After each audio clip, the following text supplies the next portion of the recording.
Olá, meninos, tudo bem? Aqui é a professora Elisângela Genove e hoje a gente vem com mais uma aula da disciplina de História. E vamos lá retomar o que nós trabalhamos durante esses dias, que nós aprendemos nas nossas aulas, vamos pontuar, vamos relembrar um pouquinho.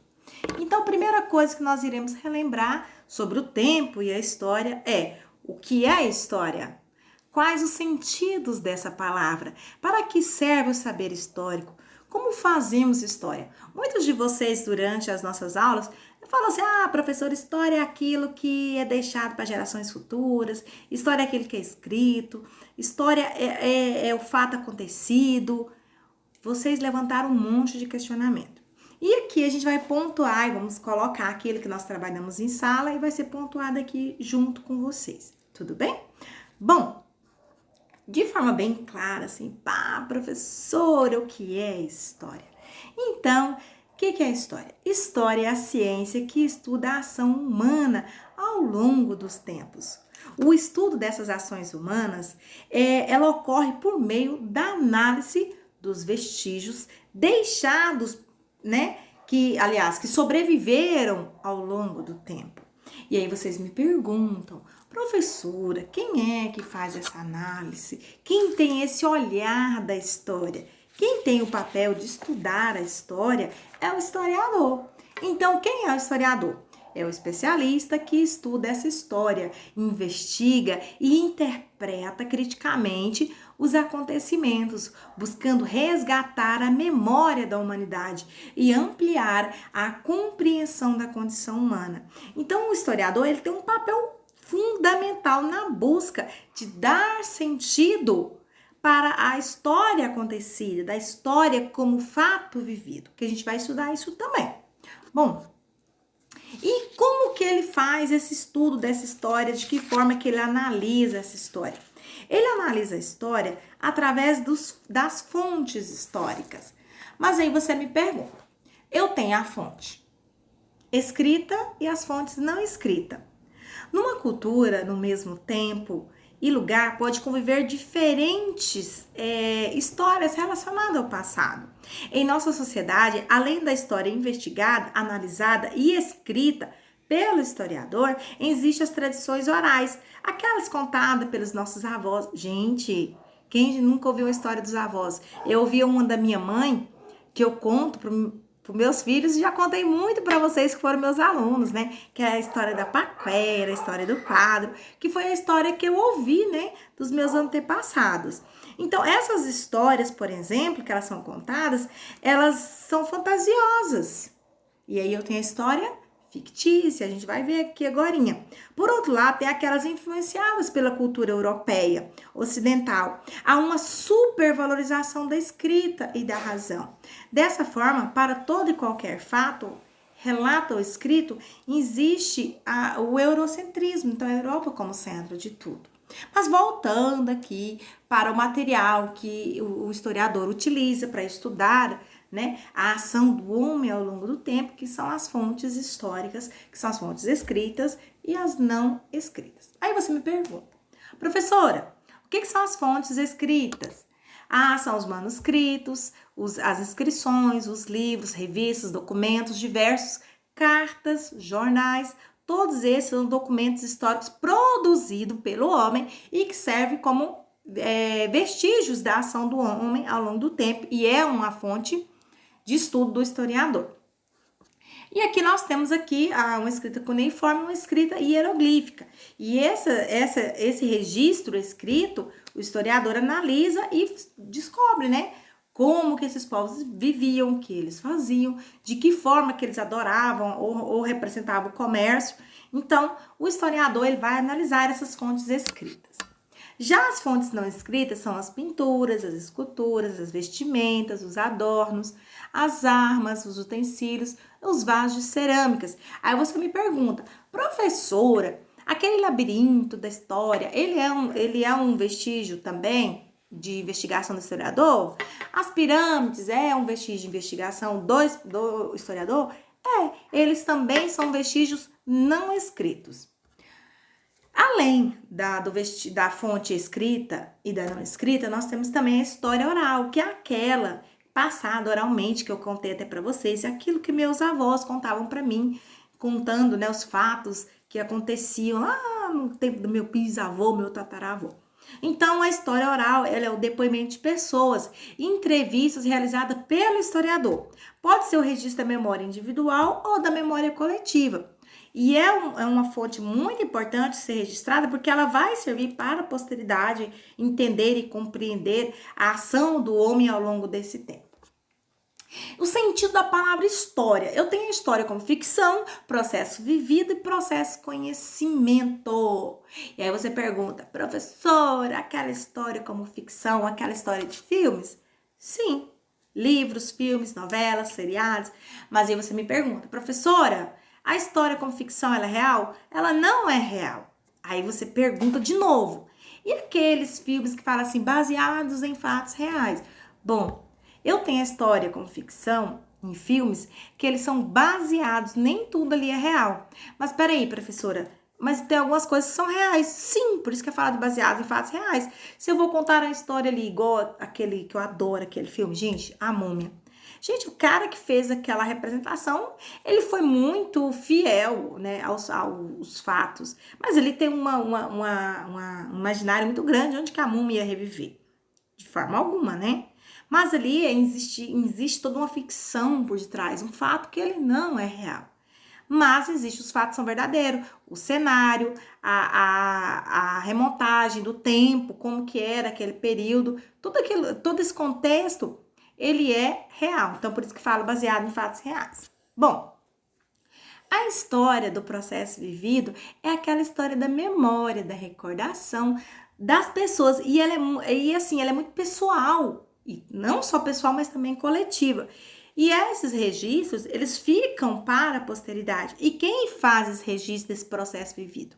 Novamente, quem faz a análise é o historiador desses vestígios. Eu tenho também a história como conhecimento, que é o que nós estamos fazendo, que é a compreensão, é o resgate da memória, dessa historicidade da vida humana. E aí vocês me perguntam, mudanças ao longo da história.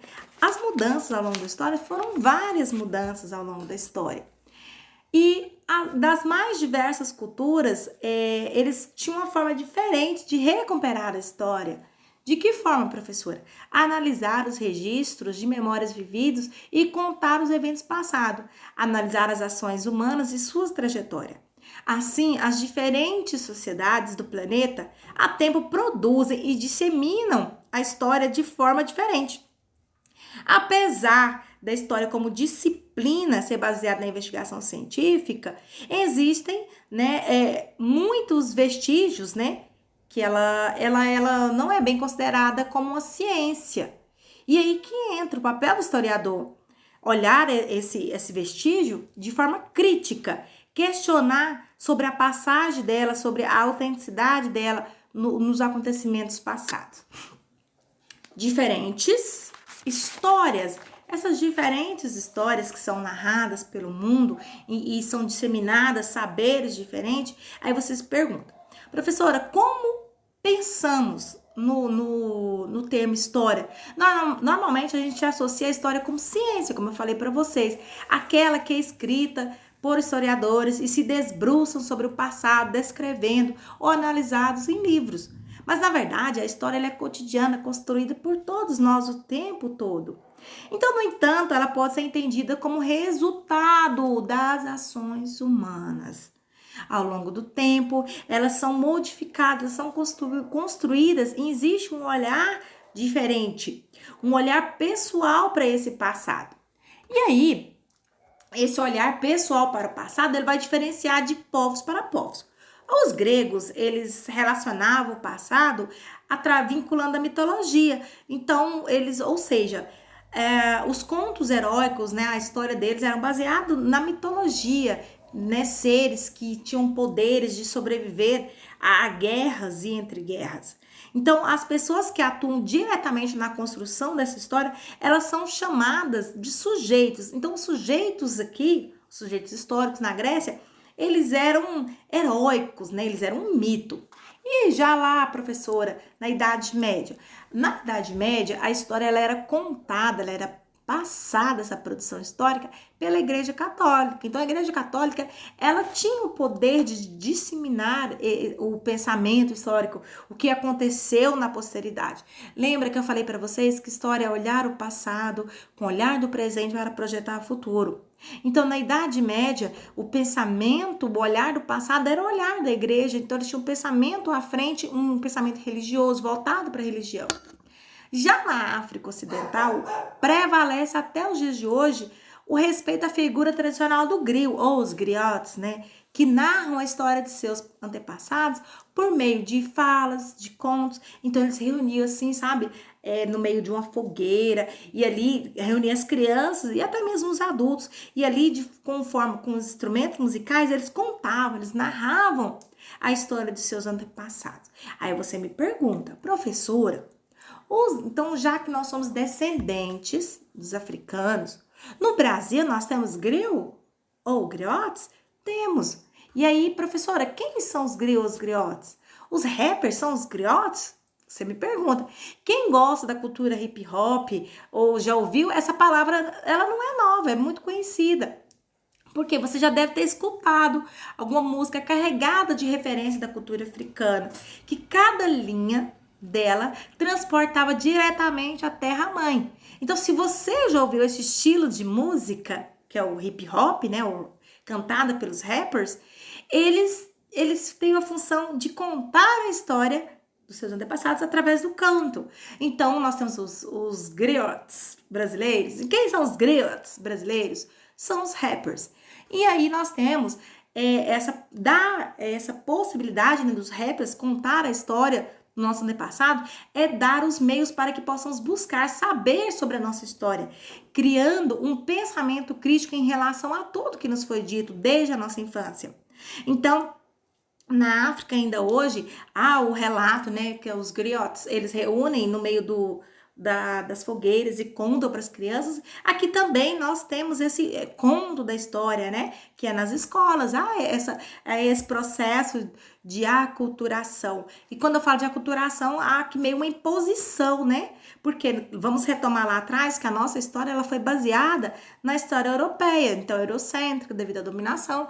E ainda há um pensamento sobre a história, um olhar ainda eurocêntrico. E ainda tem-se muito a construir sobre o olhar do Brasil, do brasileiro, com a sua história, como uma história que tem uma vida própria, uma autenticidade, lógico, carregada de valores europeus, de valores africanos, de valores índios, né, dos índios, mas é uma cultura totalmente diferente. Então, olhar essa história. Então, quem faz esses recortes dos tempos, esse olhar? Aí você me pergunta, a própria divisão dos acontecimentos estudados, né, nos períodos, ele já mostra, assim, vamos dizer assim, ele marca os acontecimentos e dessa maneira a historiografia, ela produzida sobre a história antiga, ela tem uma visão eurocêntrica, ela traz registro, né, desses acontecimentos, enaltecendo a cultura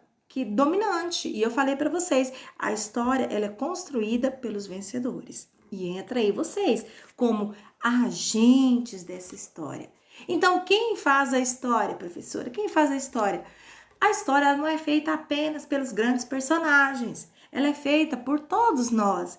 Isto é, por pessoas como você, eu, o presidente, o pedreiro, o faxineiro. Todas essas pessoas, elas fazem a história dia após dia. E aí você me pergunta, professora, já que todos nós fazemos uma história, como eles são denominados? De sujeitos históricos ou agentes históricos. E ele tem a função, ou vamos dizer assim, né? Ele tem a função de construir a história. Por isso que eu falo para vocês, a história, quem pode fazer ela é só vocês. Vocês estão escrevendo ela, escreva da melhor forma, da melhor maneira. Porque vocês são os únicos protagonistas dela. Os únicos com poderes de mudar essa história.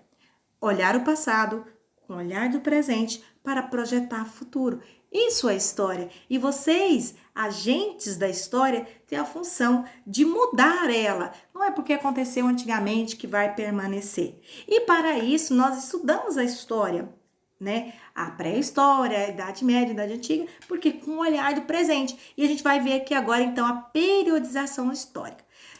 Vamos ter, então, a pré-história, que é conhecida como Antiguidade ou Idade Antiga, Idade Média, que é aquela construída pelos primeiros, né?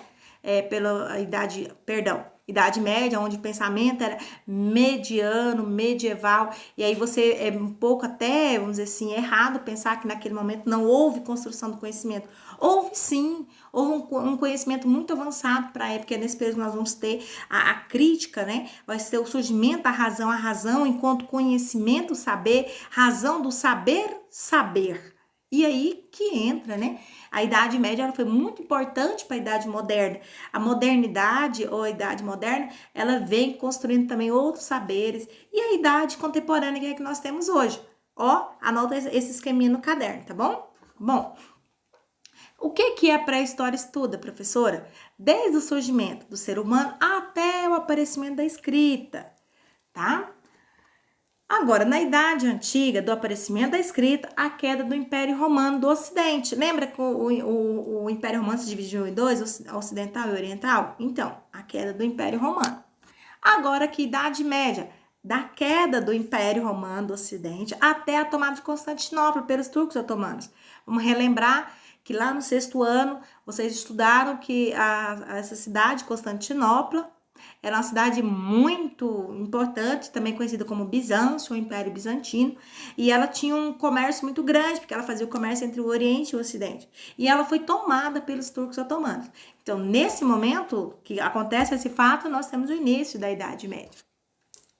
A Idade Moderna, da tomada de Constantinopla até a Revolução Francesa, que foi um marco, né? Nós vamos ter aí o surgimento da valorização da razão, do pensamento, e nós vamos ter aí também, nesse contexto, a Revolução Industrial acontecendo, a Revolução Francesa tentando moldar a história conforme os fatos que iam acontecendo. Havia uma disputa de território, então aí nós temos a Idade Moderna, a gente estudou isso lá no 8º ano, né, que é o imperialismo e tal. Mas aí, idade contemporânea, da Revolução Francesa até os dias atuais. Professora, e quais os conteúdos da história dos dias atuais? Vocês estão construindo ela, dia após dia. Nós estamos vivendo um momento histórico, vivemos um momento histórico na política, que todo mundo, se falar a primeira mulher na presidência, um impeachment, e assim, um momento histórico político, um momento histórico também na saúde que nós estamos vivendo ainda, um momento histórico na educação, que é um momento totalmente diferente. E quem está fazendo essa história? Quem está vivendo ela? Lembrando que vocês são agentes da história. Somos nós, todos nós estamos construindo essa história dia após dia. E essa história hoje, né, que a gente está vendo, essa história mais atual, ela é mais globalizada, há um encurtamento do distanciamento através das redes sociais. E aí até ela funcionou bem, está funcionando como um mecanismo de contribuição da história, a história como saber, que é o que a gente está fazendo agora, tendo aula online. Isso é muito importante. Mas aí, toda essa história, essa historicidade acontecida ao longo do tempo, ela é de suma importância para nós construir a história. Vocês, como sujeitos históricos, herdeiros e protagonistas dessa história, têm a função, a obrigação de fazer valer esses fatos. Não simplesmente viver e sobreviver. Vamos construir uma história diferente, com um olhar diferente e sendo os sujeitos históricos, protagonistas da sua própria história. Bom, meninos, muito obrigado. Bons estudos. Qualquer dúvida do que é história, qual a função dela, da periodização, volta aqui na videoaula. Professor, ainda fiquei na dúvida, tem um questionamento na live. Tira as dúvidas que a gente vai pontuar, vamos debater, e é isso que eu quero. Vamos construir história dia após dia. Beijo, meninas!